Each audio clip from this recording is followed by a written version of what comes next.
Episode 2 of Obliterated begins at Cannon Air Force Base in New Mexico. We're 6 months earlier than the current timeline, and the team are about to be briefed on their big mission. They're all acquainted before they're told about a special ops force. They're essentially the best of the best, combining forces to get rid of the portable nuclear device on U.S. soil. Agent Ava Winters is apparently the absolute best leader they have, and she's leading the team forward. We're given some background about Kozlov, including how he's holding a grudge over the government after his family were killed in a firefight in the past. The team essentially need to find and neutralize the device, and the only way to do that is by working together. Back to the present and on board the helicopter, nobody is working together. They're all bickering and fighting, even when they touch down at the airbase. They scoop up Haggerty and take him inside, while Ava makes a pretty bad first impression by falling over in front of the colonel. They're taken into Area 52, which is their top-secret base that they're keeping Kozlov.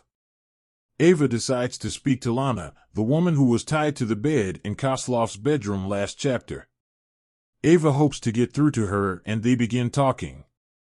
Lana apparently met Ivan at a party a few nights ago, and he promised to show her his private jet.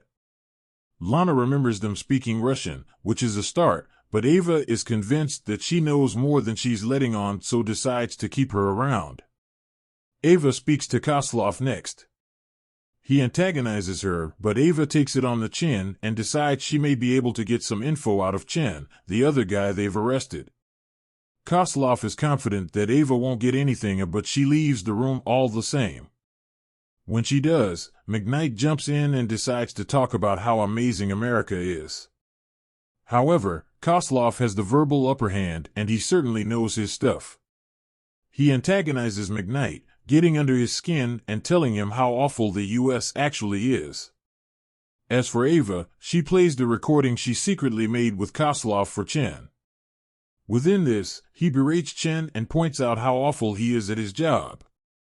Chen opens up after this and points out that they need to find Kozlov's courier. He doesn't know who he is, but knows where he is. If he has his phone, then he'll get the location immediately, but there are terms that need to be agreed on. Specifically, full immunity in writing from the Secretary of State. While Ava gets to work feigning the letter, the others learn that Haggerty is out in a coma for 9 to 12 hours unless they can get some meth, which might wake him up. Unfortunately, everything comes to a head when McKnight decides to let loose on Kozlov, smacking him around and almost jeopardizing the mission. In the midst of this beating, Kozlov does mention something important. Whoever Ivan was working with slipped through their fingers. And that happens to be the white-suited goon from the start of Episode 1. Kozlov manages to kill Chen before he says anything and decrypts his phone, and the only solution is for Lerner to get involved. She's the only one who can decrypt the phone. Of course, Lerner is still AWOL and off drinking copious amount of alcohol. She's also spilling lots of details about the nuke and how the team are screwed without her around. Naturally, she's taken to a strip club to keep her busy while Sharonda prepares to take her out. The plant tries to drug her, but it doesn't work. Thankfully, Maya Lerner starts talking to one of the dancers who takes a fancy to her, and he offers to give her a private dance in the back. The rest of the team decide to take the Vulture over to Big Willis. While they do, Ava ends up urinating into a can during an ongoing joke about her needing to pee, which continues throughout this episode.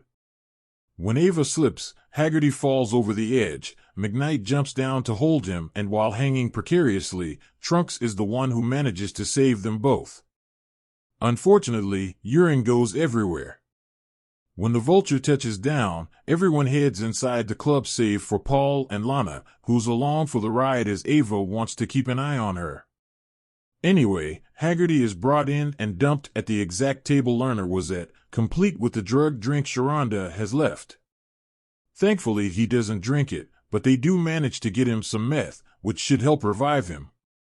In the back, Ava manages to find Sharonda and holds her up at gunpoint before she can hit the killing blow on Lerner.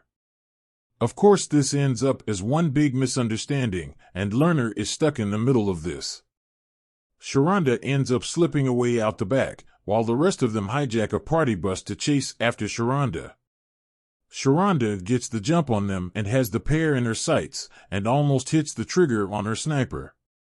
However, Paul shows up and blows the truck sky high before it's too late. Unfortunately, those drugs kick in and he begins hallucinating. Oh. Down on the ground, Lerner decrypts the phone and learns that their target, the white-suited Russian, is called Vladislav Litvin. He's Ivan's courier. If they follow him, then they should find the bomb. They know that the Americans are honing in on them, but Litvin is confident that they'll proceed with their plan as normal. The episode review. After the initial shock of episode 1, this follow-up starts to blend more of the action and comedy that highlighted the first, but it does so with the usual contrivances seen in the espionage genre.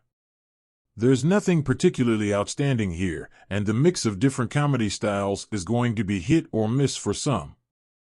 The whole toilet humor inside the plane is something that feels reminiscent of Dumb and Dumber, which used a similar gag back in the day, and it's worth remembering that this is a comedy first, so if you're not taken with the style in EP1, it's unlikely you'll warm to this one either. In fact, the comedy is much more lowbrow this time around.